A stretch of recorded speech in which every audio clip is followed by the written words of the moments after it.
ओम नमो भगवते वासुदेव। आप सभी भक्तों का हमारे चैनल में बहुत बहुत स्वागत है। भक्तों, आज है बृहस्पतिवार का दिन और आज के दिन भगवान बृहस्पति देव की व्रत करने और कथा सुनने से सभी मनोकामनाएं पूरी होती है। जिन भक्तों ने व्रत धारण किया है वे इन कथा का भी अंत तक श्रवण करें और जिन भक्तों ने व्रत नहीं भी धारण किया है उन्हें भी इन कथाओं का श्रवण अवश्य करना चाहिए। बृहस्पति देव की व्रत कथा का श्रवण करने से सभी मनोकामनाएं पूरी होती है, साथ में अन्न धन की वृद्धि होती है और सुख समृद्धि की प्राप्ति होती है।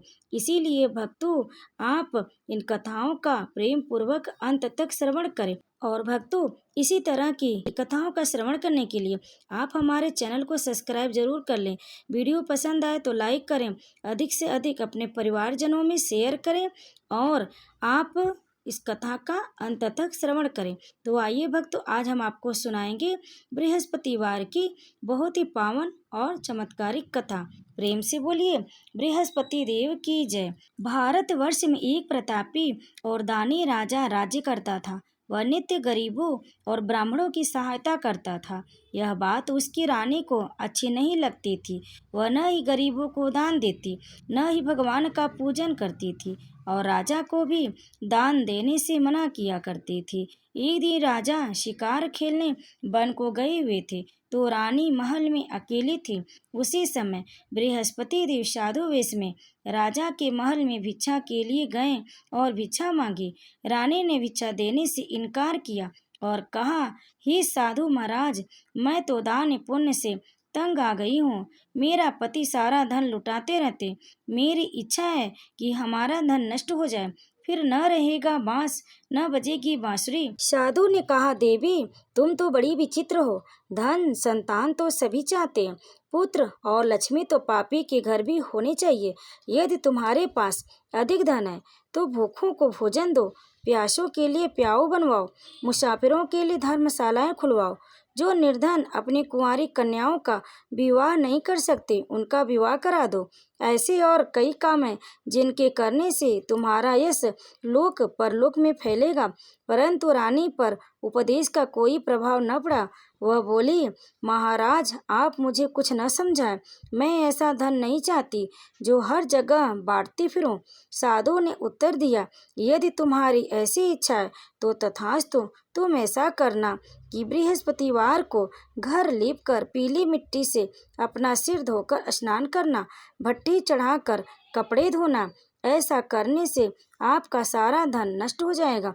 इतना कहकर वह साधु महाराज वहां से अंतर्ध्यान हो गए। साधु के अनुसार कई बातों को पूरा करते हुए रानी को केवल 3 बृहस्पतिवार ही बीते थे कि उसकी समस्त धन संपत्ति नष्ट हो गई। भोजन के लिए राजा का परिवार तरसने लगा। तब एक दिन राजा ने रानी से बोला कि हे रानी, तुम यहीं रहो, मैं दूसरे देश को जाता हूँ, क्योंकि यहाँ पर सभी लोग मुझे जानते हैं, इसलिए मैं कोई छोटा कार्य नहीं कर सकता। ऐसा कहकर राजा परदेश चला गया। वहाँ वह जंगल से लकड़ी काट कर लाता और शहर में बेचता। इस तरह वह अपना जीवन व्यतीत करने लगा। इधर राजा के परदेश जाते ही रानी और दासी दुखी रहने लगी।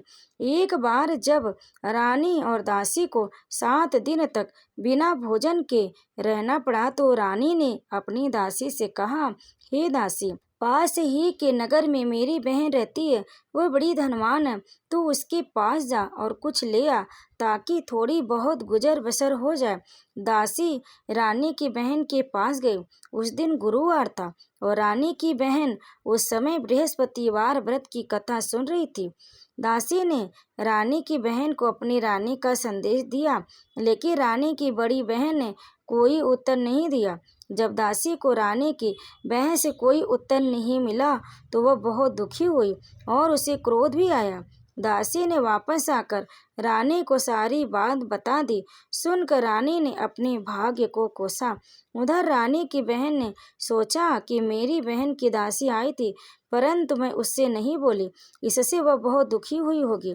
कथा सुनकर और पूजन समाप्त करके वह अपनी बहन के घर आई और कहने लगी, हे बहन, मैं बृहस्पतिवार का व्रत कर रही थी। तुम्हारी दासी मेरे घर आई थी, परंतु जब तक कथा होती है तब तक न तो उठते हैं और न ही बोलते हैं, इसलिए मैं नहीं बोली। कहो दासी क्यों गई थी? रानी बोली, बहन तुमसे क्या छिपाऊं, हमारे घर में खाने तक को अनाज नहीं था। ऐसा कहते कहते रानी की आंखें भर आई। उसने दासी समेत पिछले 7 दिनों से भूखे रहने तक की बात अपनी बहन को विस्तार पूर्वक सुना दी। रानी की बहन बोली, देखो बहन, भगवान बृहस्पति देव सबकी मनोकामना को पूर्ण करते। देखो शायद तुम्हारे घर में अनाज रखा हो।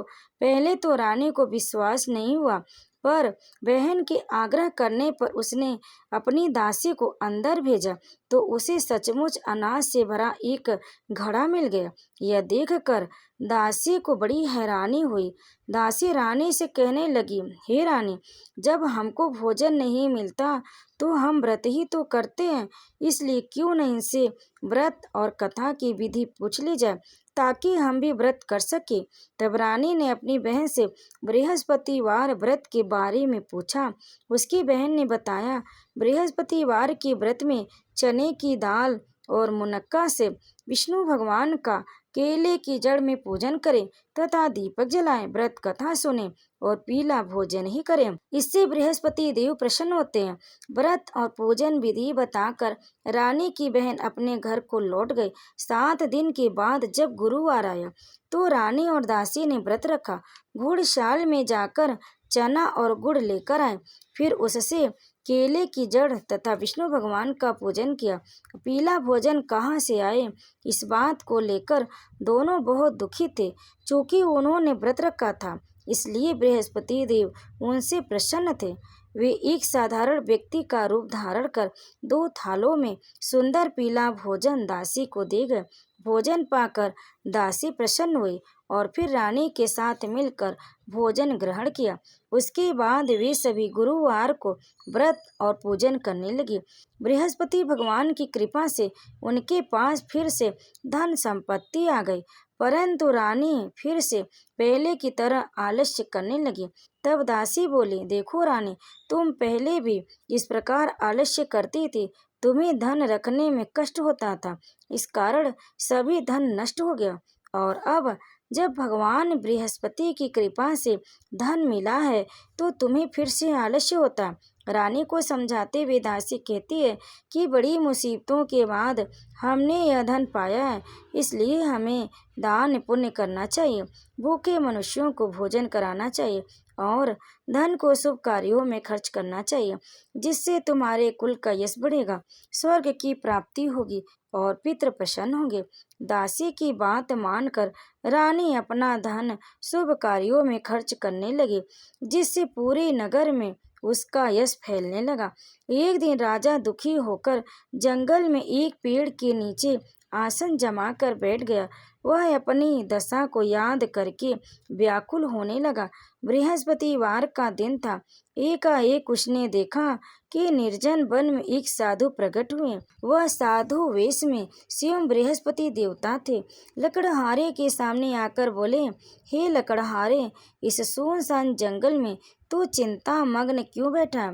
लकड़हारे ने दोनों हाथ जोड़कर प्रणाम किया और उत्तर दिया, महात्मा जी, आप सब कुछ जानते हैं, मैं क्या कहूँ? यह कहकर रोने लगा और साधु को अपनी आत्मकथा सुनाई। महात्मा जी ने कहा, तुम्हारी स्त्री ने बृहस्पति के दिन बृहस्पति भगवान का निरादर किया है, जिसके कारण रुष्ट होकर उन्होंने तुम्हारी यह दशा कर दी। अब तुम चिंता को दूर करके मेरे कहने पर चलो तो तुम्हारे सब कष्ट दूर हो जाएंगे और भगवान पहले से भी अधिक संपत्ति देंगे। तुम बृहस्पति के दिन कथा किया करो, 2 पैसे की चना मुनक्का लाकर उसका प्रसाद बनाओ और शुद्ध जल से लोटे में शक्कर मिलाकर अमृत तैयार करो। कथा के पश्चात अपने सारे परिवार और सुनने वाले प्रेमियों में अमृत व प्रसाद बांटकर आप भी ग्रहण करो। ऐसा करने से भगवान तुम्हारी सब मनोकामनाएं पूरी करेंगे। साधु के ऐसे वचन सुनकर लकड़हारा बोला, हे प्रभु, मुझे लकड़ी बेचकर इतना पैसा नहीं मिलता जिससे भोजन के उपरांत कुछ बचा सको। मैंने रात्रि में अपनी स्त्री को व्याकुल देखा है। मेरे पास कुछ भी नहीं है जिससे मैं उसकी खबर मंगा सकूं। साधु ने कहा, हे लकड़हारे, तुम किसी बात की चिंता मत करो। बृहस्पति के दिन तुम रोजाना की तरह लकड़ियां लेकर शहर को जाओ। तुमको रोज से 2 गुना धन प्राप्त होगा, जिससे तुम भली भांति भोजन कर लोगे तथा बृहस्पति देव की पूजा का सामान भी आ जाएगा। इतना कहकर साधु अंतर ध्यान हो गए। धीरे धीरे समय व्यतीत होने पर फिर वही बृहस्पतिवार का दिन आया। लकड़हारा जंगल से लकड़ी काटकर किसी शहर में बेचने गया। उसे उस दिन और दिन से अधिक पैसा मिला। राजा ने चना गुड़ आदि लाकर गुरुवार का व्रत किया। उस दिन से उसके सभी क्लेश दूर हो गए। परंतु जब दोबारा गुरुवार का दिन आया तो बृहस्पतिवार का व्रत करना भूल गया। इस कारण बृहस्पति भगवान नाराज हो गए। उस दिन उस नगर के राजा ने विशाल यज्ञ का आयोजन किया तथा शहर में यह घोषणा करा दी कि कोई भी मनुष्य अपने घर में भोजन न बनावे, न आग जलावे। समस्त जनता मेरे यहाँ भोजन करने आवे। इस आज्ञा को जो न मानेगा उसे फांसी की सजा दी जाएगी। इस तरह की घोषणा संपूर्ण नगर में करवा दी गई। राजा की आज्ञा अनुसार शहर के सभी लोग भोजन करने गए, लेकिन लकड़हारा कुछ देर से पहुंचा। इसलिए राजा उसको अपने साथ घर लेकर गए और ले जाकर भोजन करा रहे थे तो रानी की दृष्टि उस खूंटी पर पड़ी जिस पर उनका हार लटका हुआ था। वह वहां पर दिखाई नहीं दिया। रानी ने निश्चय किया कि मेरा हार इस मनुष्य ने चुरा लिया। उसी समय सिपाहियों को बुलाकर उसको कारागार में डलवा दिया। जब लकड़हारा कारागार में पड़ गया और बहुत दुखी होकर विचार करने लगा कि न जाने कौन से पूर्व जन्म के कर्म से मुझे यह दुख प्राप्त हुआ, और उसी साधु को याद करने लगा जो कि जंगल में मिला था। उसी समय तत्काल बृहस्पति देव साधु के रूप में प्रकट हुए और उसकी दशा को देखकर कहने लगे, अरे मूर्ख, तूने बृहस्पति देव की कथा नहीं की, इस कारण तुझे दुख प्राप्त हुआ। अब चिंता मत कर। बृहस्पतिवार के दिन कारागार के दरवाजे पर 4 पैसे पड़े मिलेंगे। उनसे तू बृहस्पति देव की पूजा करना, तेरे सभी कष्ट दूर हो जाएंगे। बृहस्पति के दिन उसे 4 पैसे मिले। लकड़हारे ने कथा कही। उसी रात्रि को बृहस्पति देव ने उस नगर के राजा को स्वप्न में कहा, हे राजा, तुमने जिस आदमी को कारागार में बंद कर दिया है वह निर्दोष है, वह राजा है, उसे छोड़ देना। रानी का हार उसी खूंटी पर लटका है। अगर तू ऐसा नहीं करेगा तो मैं तेरे राज्य को नष्ट कर दूंगा। इस तरह रात्रि के स्वप्न को देखकर राजा प्रातः काल उठा और खूंटी पर हार देखकर लकड़हारे को बुलाकर क्षमा मांगी तथा लकड़हारे को योग्य सुंदर वस्त्र आभूषण देकर विदा किया। बृहस्पति देव की आज्ञा अनुसार लकड़हारा अपने नगर को चल दिया। राजा जब अपने नगर के निकट पहुंचा तो उसे बड़ा आश्चर्य हुआ। नगर में पहले से भी अधिक बाग, तालाब, कुएं तथा बहुत सी धर्मशाला, मंदिर आदि बन गई। राजा ने पूछा, यह किसका बाग और धर्मशाला है? तब नगर के सब लोग कहने लगे, यह सब रानी और बांदी के। तो राजा को आश्चर्य हुआ और गुस्सा भी आया। जब रानी ने यह खबर सुनी कि राजा आ रहे हैं तो उन्होंने बांदी से कहा कि हे दासी, देख, राजा हमको कितनी बुरी हालत में छोड़ गए थे। हमारी ऐसी हालत देखकर वह लौट न जाए, इसलिए तू दरवाजे पर खड़ी हो जा। आज्ञा अनुसार दासी दरवाजे पर खड़ी हो गई। राजा आए तो उन्हें अपने साथ लिवा लाए। तब राजा ने क्रोध करके अपनी रानी से पूछा, यह धन तुम्हें कैसे प्राप्त हुआ? तब उन्होंने कहा, हमें यह सब धन बृहस्पति देव की इस व्रत के प्रभाव से प्राप्त हुआ। राजा ने निश्चय किया कि 7 रोज बाद तो सभी बृहस्पति देव का पूजन करते हैं, परंतु मैं प्रतिदिन दिन में 3 बार कहानी तथा रोज व्रत किया करूँगा। अब हर समय राजा के दुपट्टे में चने की दाल बधी रहती तथा दिन में 3 बार कहानी कहता। एक रोज राजा ने विचार किया कि चलो अपनी बहन के यहाँ हो आवें। इस तरह निश्चय कर राजा घोड़े पर सवार हो अपनी बहन के यहाँ को चलने लगा। मार्ग में उसने देखा कि कुछ आदमी एक मुर्दे को लिए जा रहे। उन्हें रोक कर राजा कहने लगा, अरे भाइयों, मेरी बृहस्पति देव की कथा सुन लो।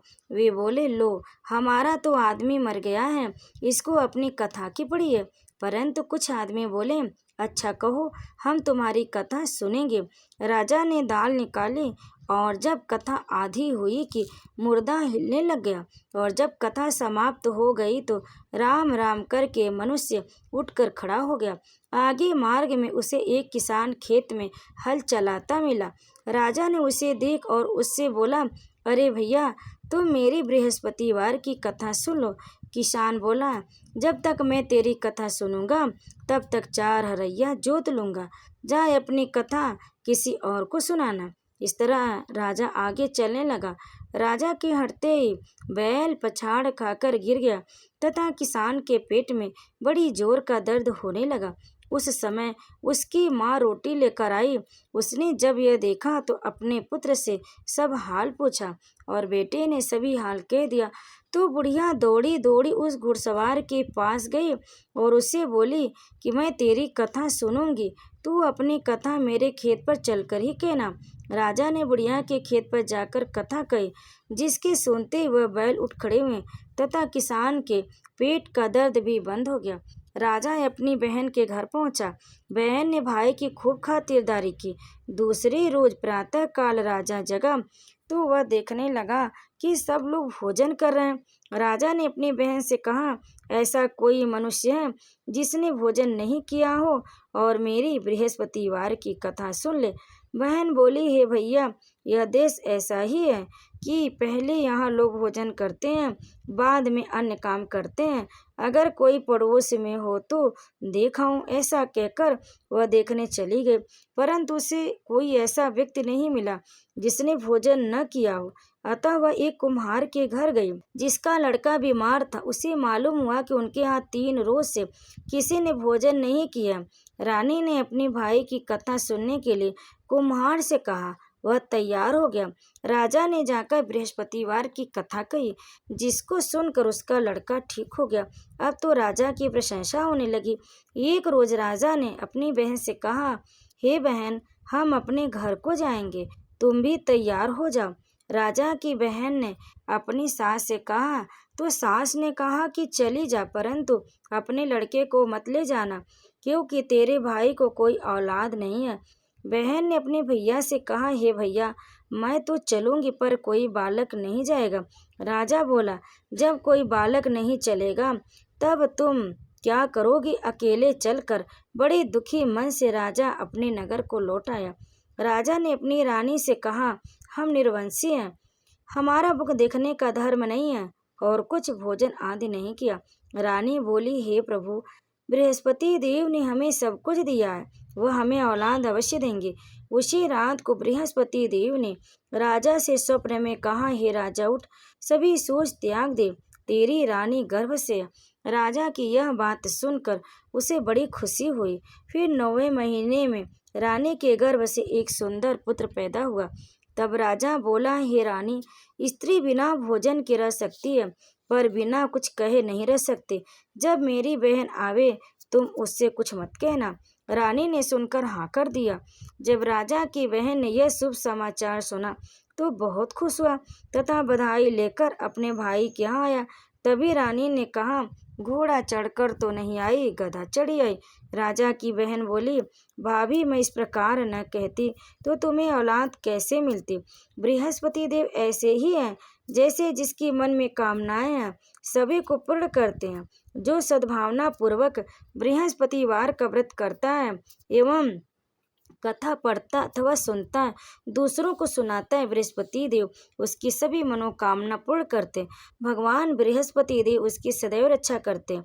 संसार में जो मनुष्य सद्भावना से भगवान जी का व्रत पूजन सच्चे हृदय से करते हैं तो उनकी सभी मनोकामनाएं पूर्ण करते हैं। जैसी सच्ची भावना से रानी और राजा ने उनकी कथा का गुणगान किया तो उनके सभी इच्छाएं बृहस्पति देव जी ने पूर्ण की थी। इसलिए पूर्ण कथा सुनने के बाद प्रसाद लेकर जाना चाहिए। हृदय से उनका मनन करते हुए जयकारा बोलना चाहिए। तो बोलिए बृहस्पति देव की जय, भगवान विष्णु की जय।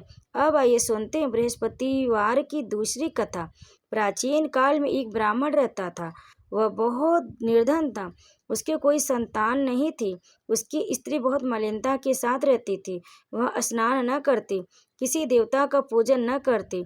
इससे ब्राह्मण देवता बड़े दुखी थे। बेचारे बहुत कुछ कहते थे, किंतु उसका कुछ परिणाम न निकला। भगवान की कृपा से ब्राह्मण की स्त्री की कन्या रूपी रत्न पैदा हुआ। कन्या बड़ी होने पर प्रातः स्नान करके विष्णु भगवान का जाप व बृहस्पतिवार का व्रत करने लगी। अपने पूजन पाठ को समाप्त करके विद्यालय जाती तो अपनी मुट्ठी में जौ भरकर ले जाती और पाठशाला के मार्ग में डालती जाती। तब ये जौ स्वर्ण के हो जाते तो लौटते समय उनको बीन कर घर ले आती थी।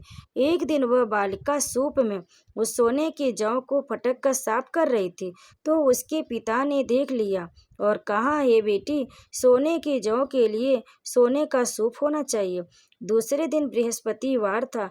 इस कन्या ने व्रत रखा और बृहस्पति देव से प्रार्थना करके कहा, मैंने आपकी पूजा सच्चे मन से की हो तो मेरे लिए सोने का सूप दे दो। बृहस्पति देव ने उसकी प्रार्थना स्वीकार कर ली। रोजाना की तरह वह कन्या जौ फैलाती हुई जाने लगी। जब लौट कर जौ बीन रही थी तो बृहस्पति देव की कृपा से सोने का सूप मिला। उसे वह घर ले आई और उसमें जौ साफ करने लगी, परंतु उसकी माँ का वही ढंग रहा। एक दिन की बात है कि वह कन्या सोने के सूप में जौ साफ कर रही थी। उस समय उस शहर का राजपुत्र वहां से होकर निकला। इस कन्या के रूप और कार्य को देखकर मोहित हो गया तथा अपने घर आकर भोजन तथा जल त्याग कर उदास होकर लेट गया। राजा को इस बात का पता लगा तो अपने प्रधानमंत्री के साथ उसके पास गए और बोले, हे बेटा, तुम्हें किस बात का कष्ट है? किसी ने अपमान किया अथवा और कारण है सो कहो, मैं वही कार्य करूँगा जिससे तुम्हें प्रसन्नता हो। अपने पिता की राजकुमार ने बातें सुनी तो वह बोला, मुझे आपकी कृपा से किसी बात का दुख नहीं है। किसी ने मेरा अपमान नहीं किया, परंतु मैं उस लड़की से विवाह करना चाहता हूँ जो सोने के सूप में जौ साफ कर रही थी। यह सुनकर राजा आश्चर्य में पड़ा और बोला, हे बेटा, इस तरह की कन्या का पता तुम ही लगाओ, मैं उसके साथ तेरा विवाह अवश्य ही करवा दूंगा। राजकुमार ने उस लड़की के घर का पता बतलवाया। तब मंत्री उस लड़की के घर गए और ब्राह्मण देवता को सभी हाल बताया। ब्राह्मण देवता राजकुमार के साथ अपनी कन्या का विवाह करने के लिए तैयार हो गए तथा विधि विधान के अनुसार ब्राह्मण की कन्या का विवाह राजकुमार के साथ हो गया। कन्या के घर से जाते ही पहले की भांति उस ब्राह्मण देवता के घर में गरीबी का निवास हो गया। अब भोजन के लिए भी अन्न बड़ी मुश्किल से मिलता था। एक दिन दुखी होकर ब्राह्मण देवता अपनी पुत्री के पास गए। बेटी ने पिता की दुखी अवस्था को देखा और अपनी माँ का हाल पूछा। तब ब्राह्मण ने सभी हाल का कन्या ने बहुत साधन देकर अपने पिता को विदा कर दिया। इस तरह ब्राह्मण का कुछ समय सुखपूर्वक व्यतीत हुआ। कुछ दिन बाद फिर वही हाल हो गया। ब्राह्मण फिर अपनी कन्या के यहाँ गया और सारा हाल कहा तो लड़की बोली, हे पिताजी, आप माता जी को यहाँ लिवा लाओ, मैं उसे विधि बता दूंगी जिससे गरीबी दूर हो जाए। वह ब्राह्मण देवता अपनी स्त्री को साथ लेकर पहुँचे तो अपनी माँ को समझाने लगी, हे माँ, तुम प्रातः काल प्रथम स्नान आदि करके विष्णु भगवान का पूजन करो तो सब दरिद्रता दूर हो जाएगी। परंतु उसकी माँ ने एक भी बात नहीं मानी और प्रातः काल उठकर अपनी पुत्री के बच्चों की जूठन को खा लिया। इससे उसकी पुत्री को भी बहुत गुस्सा आया और एक रात को कोठरी के सभी सामान निकाल दिया और अपनी माँ को उसमें बंद कर दिया। प्रातः काल उसे निकाला तथा स्नान आदि करा के पाठ करवाया तो उसकी माँ की बुद्धि ठीक हो गई और फिर प्रत्येक बृहस्पतिवार को व्रत रखने लगी। इस व्रत के प्रभाव से उसकी माँ बाप बहुत ही धनवान हो गए और बृहस्पति जी के प्रभाव से इस लोक में सुख भोग कर स्वर्ग को प्राप्त हुए। तो प्रेम से बोलिए, बृहस्पति देव की जय, भगवान विष्णु की जय। भक्तों, अब आइए सुनते हैं बृहस्पति देव की आरती। ओम जय बृहस्पति देवा, स्वामी जय बृहस्पति देवा। छिन छिन भोग लगाऊं, कदली फल मेवा। ओम जय बृहस्पति देवा, तुम पूर्ण परमात्मा, तुम अंतर्यामी। स्वामी तुम अंतर्यामी, जगत पिता जगदीश्वर, जगत पिता जगदीश्वर, तुम सबके स्वामी। ओम जय बृहस्पति देवा, चरणामृत निज निर्मल, सब पातक हरता। स्वामी सब पातक हरता, सकल मनोरथ दायक, कृपा करो भरता। ओम जय बृहस्पति देवा, तन मन धन अर्पण कर, जो जन शरण पड़े, जो जन शरण पड़े। प्रभु प्रकट तब होकर, आकर द्वार खड़े। ओम जय बृहस्पति देवा, दीन दयाल दयानिधि, भक्तन हितकारी। स्वामी भक्तन हितकारी, पाप दोष सब हरता, भव बंधन हारी। ओम जय बृहस्पति देवा, सकल मनोरथ दायक, सब संशय हारी। स्वामी सब संशय हारी, विषय विकार मिटाओ, संतन सुखकारी। ओम जय बृहस्पति देवा, जो कोई आरती तेरी प्रेम सहित गावे। स्वामी प्रेम सहित गावे, जेठानंद आनंद कर, सो निश्चय पावे। ओम जय बृहस्पति देवा, स्वामी जय बृहस्पति देवा। प्रेम से बोले विष्णु भगवान की जय, भगवान बृहस्पति देव की जय। भक्तों, कथा को अंत तक श्रवण करने के लिए आप सभी भक्तों का बहुत बहुत धन्यवाद। अगर आपको हमारी कथा पसंद आए तो वीडियो को लाइक ज़रूर करें, शेयर करें, कमेंट में बृहस्पति देव की जय अवश्य लिखें और हमारे चैनल दिव्य कथा कहानी को सब्सक्राइब जरूर कर लें। आप सभी भक्तों पर बृहस्पति देव कृपा सदैव बनी रहे। प्रेम से बोलिए बृहस्पति देव की जय, विष्णु भगवान की जय, माता लक्ष्मी की जय।